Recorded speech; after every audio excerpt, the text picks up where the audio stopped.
So we're in a province that has one of the higher rates of youth unemployment in the country. And sort of the first question that's on anybody's minds is what's getting in the way? What is stopping us from creating better opportunities for youth when it comes to jobs and when it comes to entrepreneurship? And I may start with the TalentEgg recruiter on the stage. How do we better connect people coming out of secondary school or more likely post-secondary to job opportunities? That's a loaded question. There are a lot of different ways. If I had to choose the number one biggest sort of way that we could help more young people successfully transition from at least the post-secondary system into the workplace would be to somehow encourage employers to recruit students from a diverse set of backgrounds from diverse skill sets and train them in-house. What we see at TalentEgg every day, with the exception of amazing companies like Loblaw, for example, are that some of the biggest companies in this country are only willing to recruit students and recent graduates, or students, I should say, from a handful of schools and a handful of programs. And instead of going the other way where they're starting to be more open-minded and more willing to train, we actually see it becoming more specific. And it's the same couple of schools for every single employer. So if a business student, even if you're a business student, if you don't go to Queen's or U of T, I wasn't a business student at Queen's, I studied arts.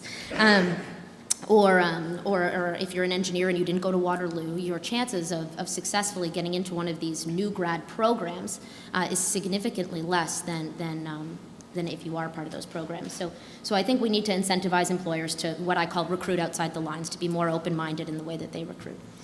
So as the mother of somebody graduating in May from a non-business program, what's your advice for people graduating to connect with opportunities too? Because there's one thing for employers to go in and reach them. How about them reaching out? Are they doing what they should? Absolutely, there's a responsibility on the student part as well. Students, the number one thing that, it's not number things, the best thing that a young person can do to prepare for their career, regardless of where they went to school and regardless of what they studied, is to engage in their career. And if you ask anybody who works in career services on campus, if you ask anybody in our company that runs a site that's used by 10,000 students and recent grads every single day to engage in their career, we will tell you that it's only a fraction of students that do any of the legwork to prepare for their career while they're still in school. And if you don't do that, then you start out as a graduate with at a deficit. And you have to work a lot harder to convince an employer to recruit you. I think something that we've been talking about a lot in our office is all this emphasis on unpaid internships in the media recently. And we don't necessarily think that they're right or wrong, or are not going to comment on that. But the fact is that they're actually a symptom of a much larger problem, which is that young people are not graduating with the skills and the experience that employers expect. Whether or not, again, it's, I'm on the side of I think employers should be more willing to train, but that's the reality of it. And so again, a student that engages in their career, does some preparation, some leg work while they're still in school, is way ahead of, I would say, at least 70% of the rest of the student population. And Nan, how does this sound to you as somebody who's recruited a lot of those 45,000 people? Does this ring true to you? It definitely does. I do think it is a two-way street in terms of youth reaching out, but we have a big obligation as an employer. We are national across the country, and we really look at being part of the solution. And a couple of examples would be, one would be our grad program, where we actually recruit nationally across the country at all schools. We go out to, we broadcast on Facebook and LinkedIn as well. And our grad program is actually a 15-month rotational program where grads get training in stores, merchandising, and then in their home department, which could be finance, it could be marketing, it could be HR, IT, supply chain, as well as store operations or merchandising. And we found some great feedback from the grads in applying for the program, but also obviously going through the program, and that's been terrific. I think the other area is not just around post-secondary students, but really is around some of those youth who may not have post-secondary education, and how do you reach out to them in the communities. And particularly youth that may have disabilities as well, because that's another potential barrier to employment. And we're just in the midst of piloting actually a portal that we've created to help community agencies tap into our jobs, because we are a big company and it is difficult sometimes to figure out who do I go to find out what the jobs are and where they are. And likewise, for us as an employer, even though we're large, a number of our teams are quite small. And so to try and tap into the multitude of community agencies that are out there nationally can be difficult. So we've actually been piloting this portal with a small number of community agencies right now to help them be able to navigate us and help us connect with them and be able to get our jobs out to them so that they can share them with their clients. And the hope is that as the pilot continues, we'll expand it and eventually be able to go national. So not only to be a solution to post-secondary with our grad program, but also to be a better solution to other youth who may have other barriers, whether it be education or disability, as I mentioned. Yeah, and Lekan, that's an area that you and For Youth Initiative have done so much great work around, in helping people who are in some of our more vulnerable communities. There are people who are living with disabilities, people in at-risk communities, vulnerable people living in the far north. What are some of the things that you see that are real impediments to young people in those places moving into jobs and entrepreneurship? Thank you, Julia. I think there's a few things happening across the province that are interesting. With my work at For Youth Initiative, which is Toronto-based, but at the Premier's Council, we found some data that are stark. It gives some really strong realities. So what we start to find is, of course, youth unemployment is at 14%, I think 14.6 or 14.8 at this point. But when you start digging down a bit, you start seeing some realities that worry. So, for example, unemployment rate for Black youth is at 28%. When you dig down a bit more, unemployment for South Asian youth is at 24%. Unemployment for disabilities, so young people with disabilities, is at 21%. Again, you keep digging down. When you look at young people in the North or Aboriginal youth, is at 21%, right? Newcomer youth is at 24%. So when you start seeing these numbers, and you start seeing that there are disadvantaged groups, specifically within the youth population, you start realizing that you need specific ways of engaging and supporting these types of young people. You need to ensure that there's equal access to prosperity for these young people. And what we found is the way to do that for employers and for folks in the room is to provide mentorship opportunities. For example, most of these young people will not or do not have the means or the ability to do the legwork, as my colleague said, that's required to get them into the market. They may not have the supports, the networks, or the ability to do it. So how can we get our employers supporting some of these young people to ensure that they know what's out there, they are getting the skill sets required to really access these jobs? Because if we are not tapping into these historically marginalized communities, if we're not ensuring that these young people are accessing jobs and careers, right, then we're losing a huge talent pool. We've missed out on an opportunity to innovate in our city, in our province. So I think that's something that we definitely need to focus on as a province. Yeah. Well, let's turn to mentorship. I'm a huge believer in mentors. We have almost 4,000 volunteer mentors who work with our young entrepreneurs. Armen, let me turn to you. You came up through an amazing path through Waterloo and into your master's, and you kind of saw the end a little bit. But I suspect mentors have played a huge role in your life, and I wonder if you could comment on what your experience has been and what you might see generally for other people. Sure. So I'll start off by saying that even if you do go to Waterloo or Toronto, doesn't mean you're going to get a job, which was what happened in our case. Our company or technology was started in the labs at the University of Waterloo. We identified it as a need in the market, and we started to commercialize that technology, and it's now a product, hopefully, like Julia said, will be used this month. In terms of mentorship, I mean, I value mentorship, as valuable as money, or sometimes even more valuable as money. My co-founders and I are all technical founders. We all did our degrees in engineering. We were all classmates at the University of Waterloo, and like I said, this technology was part of our degree. It was our fourth-year design project. So, after we finished Waterloo, we didn't know what to do. We hadn't heard of the word entrepreneurship before. It wasn't taught at University of Waterloo 5 years ago, and when you go there now, it's one of the leading themes for engineers, so that's very refreshing to see. But when we moved into the Accelerator Center, which is an incubator in Waterloo, just north of campus, we really valued and listened to the mentorship that they had to say and that they had for us. I mean, as technical founders, we might know our technology inside and out, but we didn't know what a market was, we didn't know what HR was, we didn't know what PR was, we didn't know what finance was, we didn't know anything. So we really kind of benefited from that mentorship and surrounding ourselves with people that are smarter than us, and there's a lot of them out there. And one of the things that we prided ourselves on was on being coachable.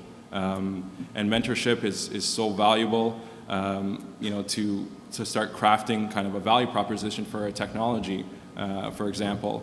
But I think at the same time, I think there's a word of warning with mentorship. I think you have to be, self-aware of your company, what your market is, because sometimes you can get some generic mentorship, which could lead you down the wrong path. So I think mentorship is extremely valuable, and we had significant mentorship through CYBF. That's one of the first kind of sources of money that we got in the late 2010, and came with it a mentor who was very, very good for us, supporting us on the financial side of things. As a medical device company, we needed to raise a lot of money, and having that mentorship on where to look, what stones to uncover, where not to waste your time is all very valuable. So with CYBF and with the Accelerator Center, we got a significant amount of mentorship, and I think that played a huge part in our early success so far, and we hope that continues. Great. And Lauren, you sort of see mentorship both as an entrepreneur yourself, but then you're counseling all these young people.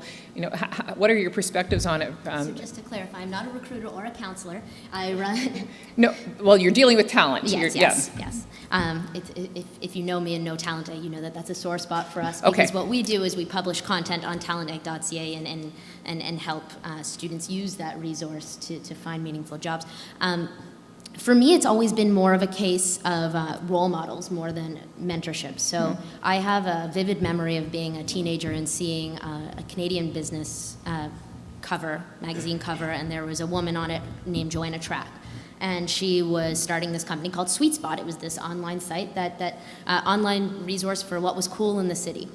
And I thought, that's really cool. This is a woman who's not too much older than me, doing something really cool and building a business here too. And I thought I could do that too. And I also had my mother in my own household who was a great role model and entrepreneur to me as well. And through those experiences, I've started to believe that role models are incredibly important on our site. A big thing that we try to do is help highlight young people, again, who are just a couple years older than what our audience would be. So let's say in their mid to late 20s, who are successful in a field. And help students understand, what was their path and how can they get there. Because sometimes it seems so daunting, and I think everybody, regardless of when they graduated and how the economy was when they were approaching graduation, can remember being a little bit scared. You're in this system, which is a school system that is protected to some extent, and all of a sudden you're going to be unleashed into the adult world. And regardless of whether you are an engineer from Waterloo or even a business student from Queens, it still is scary. And so role models, big thing for me. Yeah, that's great. And Lekan, I want to come back to you to make sure we haven't missed anything when we finish off this topic. But Nan, as an employer, big company, what are things that employers can do to embed mentorship in day-to-day employment? I think there's a number of ways to do it. If I think about our grad program, one of the things we recognized is that would have helped the first cohort going through it when we launched it back in 2009 would have been some more hands-on mentoring. They definitely had an executive sponsor who helped them through the program. So in the cohorts that followed, we've actually set up previous cohorts as their mentors, and that has been a terrific sort of safe spot that youth can go to ask any question they want, and really help them be successful in the program, so that, you know, not everybody has to figure out certain information or some of the unwritten rules that might be in any workplace, including our own, on their own. So that's been valuable. We also have a somewhat different than mentoring, a coaching program in-house, and are working to expand that. And I'm a certified internal coach. So, you know, I look at the difference between mentoring and coaching, and I'm one perspective, but mentoring to me is really teaching people about how, and there's richness not only in the mentoring, but in the reverse mentoring you get from it.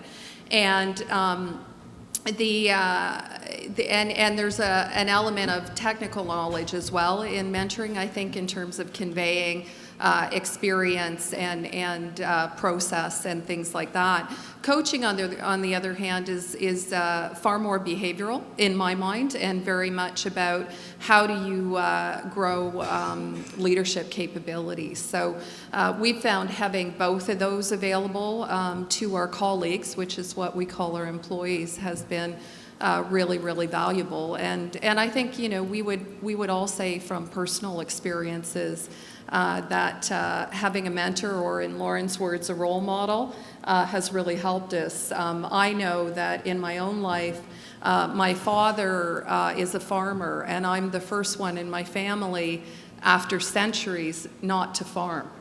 And to my dad's chagrin, actually. But I remember from a very young age growing up as the only female in a male traditional farm family, and my father saying to me, "You're going to go to university. You're going to leave this town, well, really a village of 600 people, and you're going to go to university, and you're going to build your own career in your own life." And I don't know, without his support and his mentorship or role modeling, whether I would have got there. So I think we all have stories like that. Yeah. And Lekan, you may want to comment on that, but I'm wondering also, how else can we be better preparing young people, and maybe perhaps some of the young people you work with, to be job ready, to be startup ready? You know, there's an interesting stat. There's this thing called NEET, so N-E-E-T, Youth Not Engaged in Employment, Education, or Training. If you really dig down into that stat, you realize very quickly that NEET young people are, it's sort of at the highest rate ever, right? We have a lot of youth that are not engaged in education, employment, or training. What does that mean for the bottom line? That means that there's a lot of young people not being productive, right? That's not good for the economy. It's not good for you as business people. So how do we change that? We need to ensure that at an earlier age, right? So keep this in context. Young people are choosing their career paths now at 16 and 17 years old, right? That is the reality. At 16, 17 years, young people are choosing their career path. So as folks who are running businesses and leaders in business, we need to ensure that at that same age, you are engaging these young people in communities around the wants, needs, and expectations that you have as a business owner, and how they can prosper in this new economy. For example, more young people are graduating now more than ever, but a lot of young people are graduating worse off, meaning that a lot of them are graduating in high school or post-secondary, but they can't do nothing with that degree or diploma, because the skills that are required and the education that they have are not matching. Young people know they could be doctors, lawyers, engineers, social workers, or teachers. They don't, the other technical pieces that they can make really good money and earn a living, they don't know about. So folks in the audience say, you know, we have a shortage coming in 5-10 years. What you need to do is get into high schools and say, there's this really great career that you do this thing and this is what you need to do. And you need to also ensure that you're going into these inner suburbs, these communities that are historically disadvantaged, because that's where talent is also. That's where engagement is also. And the final stat is there's more young people. There's actually 3 times much young people that are engaged in business and entrepreneurship than they are for people over the age of 40. So there's 3 times more young people getting into business than 40 and over, right? So it's not a matter of laziness or not wanting to work or not wanting to earn a living, right? And it's a matter of needing to be very strategic about engaging the most marginalized and disadvantaged young people, yet Black youth, Aboriginal young people, youth with disabilities, newcomer young people. This is where our talent pool is. But these are the historically marginalized communities. So if we want to look at building our business for the future, if we want to look at retaining our earnings as companies, if we want to ensure that the next generation of leaders are engaged and our city and our province is being built well, this is a talent pool that's not being engaged. So let's go into those communities, let's mentor, coach, network, build those young people up, and let's support them to start their businesses, let's support them to get into companies simply by knowing.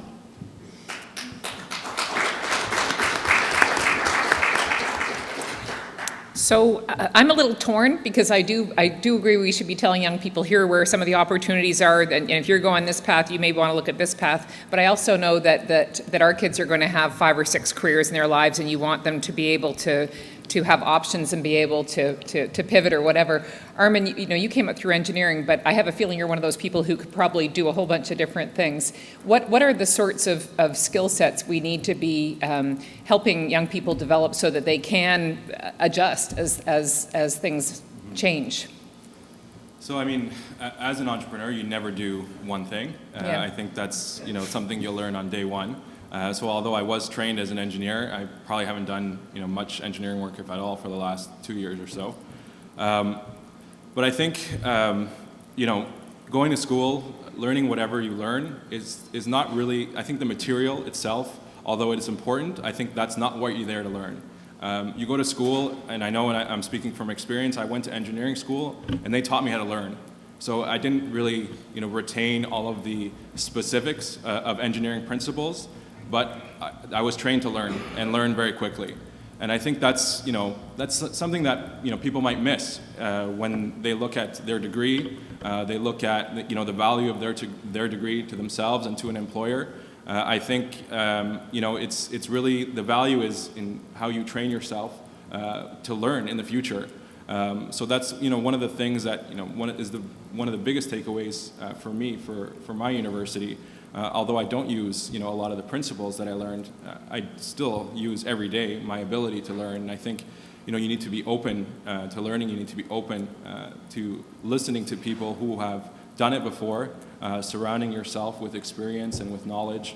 And you learn every day. I don't think that journey ever ends. It's not a question of education to me. It's a question of awareness and being able to teach yourself new things. Yeah. If you are going to be shifting, different careers, you're going to have to learn on your feet at all times. And I think that's the biggest takeaway of education, in my opinion. Yep. You still wear the iron ring? I do. Yep. Lauren, do you have any thoughts on that? Yeah, I mean, as someone with a master's in, don't laugh, economic history, right? I definitely agree that a lot of the value in education is in learning how to learn and also the networks that you build. At the same time, and I recently got into a debate on this with a journalist from Maclean's who wrote a piece for the recent university issue. If I have the ear of a huge group of students, of young people that need to see an ROI on their education in the short run, who can't afford to take however many years to figure it out afterwards, I am absolutely advising them to choose something that is directly related to a career, because I know that that's the reality of the employment market today. I think that there's a huge problem in high schools for a couple of reasons. You mentioned making a career decision at 16, 17. Who here has a child in sort of that age range? well, or remembers being, no, not remembers, sorry, or knows somebody in that age range. I need a bigger group. We need to get some Come on, hands up. everybody knows a I hear that- 16-year-old. Yeah. Are they ready to make a decision about their career? Absolutely not, right? Young people are younger than ever before, and you see that. So, you know, there are many articles and a lot in the media about that. So I think it's a stretch to ask somebody at that age to make a serious decision about their career. I think the other problem in high schools is that a lot of the opportunity in the workforce actually is for students with college degrees, skilled trades, that kind of thing. And there's a huge stigma among young people in choosing that as a career. And there's a great example in the Ontario school system in itself. When you were in high school, at least when I was in high school, I was streamed based on how good I was at math. So if I was good at math, I was put into university level math, and if I was not as good at math, I was put into college level math. And what message are we sending to young people when we do that to them at the age of 14, 15, 16? We're telling them that smart people go to university and dumb people go to college, and that shouldn't be the reality at all. Again, because college grads are generally, we find at least, more employable in the short run than university students and recent grads. And I want to mention one more problem while I have the mic, because I don't know if I'll get it again. She's very shy and retiring. I think the other really big problem that we have to tackle is the I wrote it down because I didn't want to, the identity crisis that universities are going through right now, not colleges, universities. What is the purpose of university? Is it to teach people to learn, or is it to help them find a job? And I don't think that a lot of I think that, you know, I'll ask you, what is the purpose? To help people learn to learn? Yes. To help them with that, you know, yes? Hands? I heard that 3 o'clock is like a tired time for people. Let's get the energy up a little bit. Or is the purpose of it to help people find a job? It can and can't be both, because the problem is that when you look at university marketing and how they speak to students, a lot of the marketing lately is around what students perceive as the value of a university degree or degree, which is to get a job. You see schools advertising 90% employment rates, 99% employment rates, whatever it is. They're big fat lies.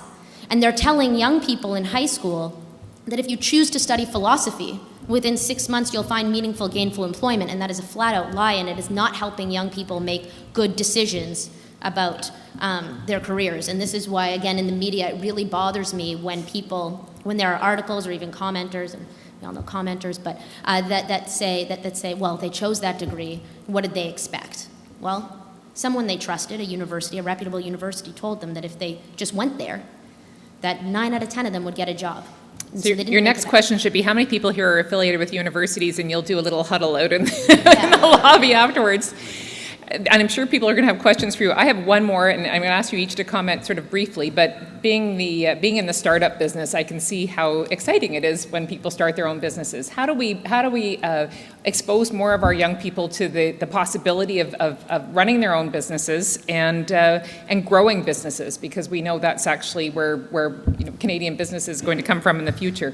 What can we do to expose people more to entrepreneurship and get that door open for them? Armen, I'll start with you.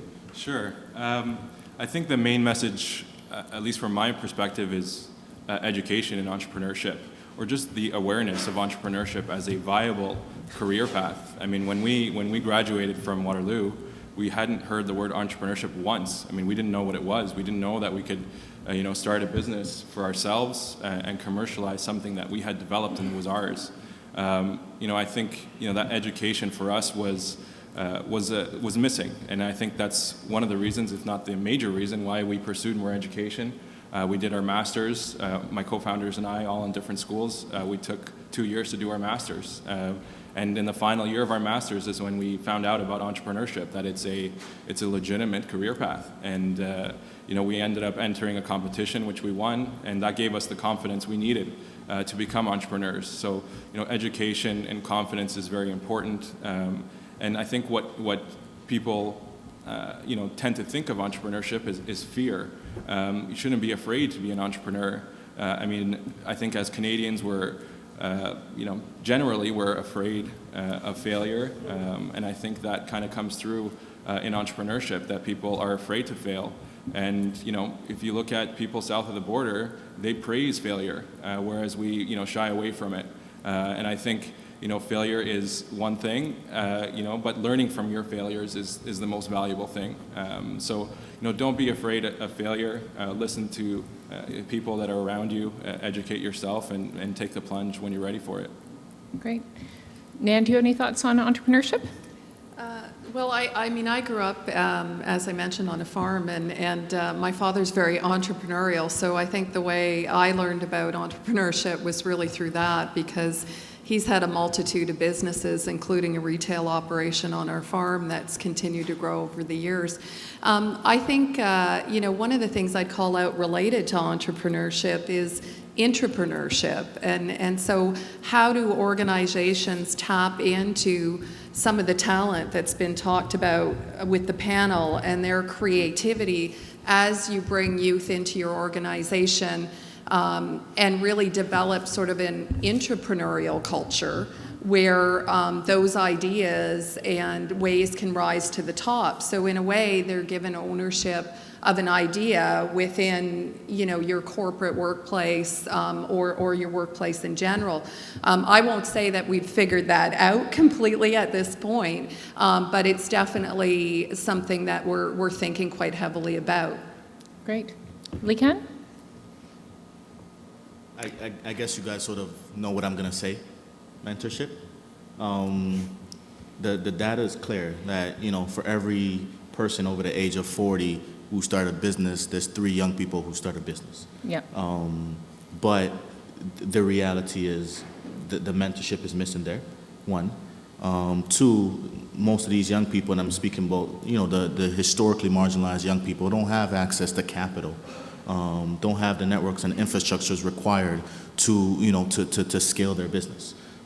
So so I'm saying mentorship not just from a coaching standpoint, but mentorship from a network standpoint. Yeah. Right. You're building your network, you're building your infrastructure, and you're able to to get capital to scale your business. You're able to build the networks to get your business to where it needs to go. So I think mentorship is key, and networking is important, and they sort of connect together. And we're conjuring up a project right now together, which is great. Final word to the shy and retiring Lauren. How can we get more young people thinking about entrepreneurship and becoming entrepreneurs, intrapreneurs, whichever? I won't say much. Again, I'll go back to role models and putting up examples of success and showcasing that it's possible. That's all. Great. Any questions from you all? Ian, where are you? You promised to hoot. Hoot. No, Ian was telling me that 3 o'clock is the worst time to have a session because everybody is slow and retiring, but I don't believe it. Any questions? Monsieur? Sure. So first I want to thank everybody for you guys coming out. I really enjoyed this session particularly as a... Oh, here's a mic for you. Oh, thank you. So my name is Eric Rajat. I am working on developing Purolator Courier's innovation agenda. But before that, I was actually a graduate of Loblaw's grad program that Nan here has talked about. And although I'm no longer with the company, I certainly enjoyed the training that they gave me. And they're doing an amazing thing there. So everyone should really be thankful for Nan and Loblaw for that. But I actually had a question that I wanted to direct towards you specifically, Nan. Everybody here may not know, but Loblaw actually does pay new graduates to train them for 18 months and have continued to do that for many intakes in a row. And I was hoping you could call out to the room some of the key benefits that you actually see as someone who pays to train students for 18 months in a row before you really see a big benefit out of them. And also on that note, not trying to be controversial at all, but do you think other companies do have the obligation to pay students for similar training programs, or do you see that as a choice Loblaw makes that other companies could do as they see fit? Thanks. So definitely I've spoke a bit about our grad program. I mean, the benefits we've seen come from the program have been, especially as individuals have graduated from the program and moved into the roles, is they have real life work experience from our store floor and from our merchandising area, which is our buying products area, and those are sort of two key integral parts of our business. I think it's made us more innovative and competitive. If I give my personal opinion, we've had many of our future leaders come out of that program, so there's been a huge benefit. And we've had a number of ideas, whether it's been products or better ways of working more efficiently, or ways to get after our competition that have come from the grads in that program. So definitely big benefits. On the side, the second part of your question in terms of other companies making the investment, I think every company makes the decision based on the marketplace and their workforce. I would say, if I state my own personal opinion, that I believe in paying for training. I believe that whether it's our grad program, or frankly, whether it's doing learning on the store floor with youth who come in to work for us part-time while they support their education or frankly pay their rent, and we provide learning on technical skills and capabilities through our stores of learning, depending on the department they're in, so bakery or produce or that type of thing. I think the investment brings you the ROI. We've seen it in terms of things like sales, productivity, retention, the list could go on. All right, thank you, Dan. Any other questions? Hi, Rory Sarnia, Chamber of Commerce. And I am on my 5th career, but I'm not a young professional. And Alan is hoping I find a 6th one soon. If you could just talk about this a little bit. I'm fortunate. I have 2 boys, 19 and 22. I have a father-in-law who's a plumber, and I have a 19-year-old who's going into the trades. I have a father who's an engineer, and I have a son who's going into computer engineering. So I actually have the perfect family life. But I came out and I told my boys from the very beginning that you are entitled to nothing. You must earn everything in life. And I think that has given them the edge of not listening to the marketing BS that comes out of university and colleges and says that you are going to get a job. And when you get into that job, you're not going to have to work. You'll just be given it because you're special. So if you could speak to us a little bit from your perspectives, because you have very different perspectives, of what is the sense of youth entitlement in terms of finding jobs, creating entrepreneurship, and developing entrepreneurship. Okay, and I'm just going to interject. I know I don't want to get in trouble with Alan, so if you could keep I would love for each of you to respond, but brief. How's that? Sure. So I would say for us, particularly in the grad program, our grads going through our stores and really seeing what the real world is like, that is probably the best training that they'll get in terms of understanding our business. So I think nobody's special when you're in the stores because we're very non-hierarchical there, and at the end of the day, it's got to be all about our customer. Thank you. I think your boys are extremely lucky. It's amazing to have role models from both of the sides of their family that they can look up to and really see, and role model success and what success looks like. I think young people today are, so I was actually waiting for the question. So it's not that young people have a chip on their shoulders. It's that they're the new sort of, I guess, Generation X or Generation Y wants things a bit quicker, right? But that also includes innovation. I think this new generation innovates more. They're looking for new ways to engage and get things better, maybe quicker. But it doesn't take away from their want and their need to work hard and get it, including, again, mentorship and role modeling. They will follow what they see, what they hear, but they'll try to find a quicker and easier way to innovate to get there. But it doesn't take away from their need to work hard to get to where they want to get to. There are a lot of stereotypes about Generation Y and millennials, and some of them are true, but I would say that entitlement is not one of them. Entitlement is a youthful tendency, not a descriptor or a tendency of Generation Y in specific. If you just do a Google search for articles about around the time when Generation X was entering the workforce, you find employers complaining about the exact same thing. So having an unrealistic expectation of what might be waiting for you in a place you've never been, in an environment you've never experienced, is a completely understandable and, again, a youthful tendency and not something that has to do with this generation in particular. If you actually look at the statistics of this generation in comparison to previous ones, they're working more while they're in school, they're involved in more outside of the classroom than they've ever been, and they're having to work harder to find jobs than their predecessors or people that graduated before them. So I respectfully disagree. Armen? I mean, I can give you just some background, my own personal experience. I mean, we're not in the business of youth unemployment. We are young people that started our own business, and we do hire a lot of youth. But I think, from my point of view, we were brought up in a way that valued hard work. Although my family, is better off, I think we got that value of hard work early on in life, where we, had to work for everything that we got. We had, jobs throughout high school and university.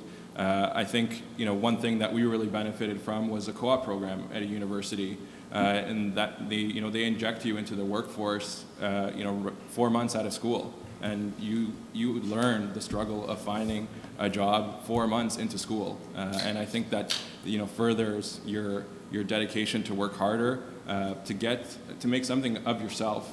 So I think a lot of it comes to mentorship and parenting and teaching the value of hard work, and I'm definitely fortunate that I had that. Oh, thank you. So we've heard some lessons for you. If you're an employer, you should be engaging people who don't look like you. You need to be recruiting those people.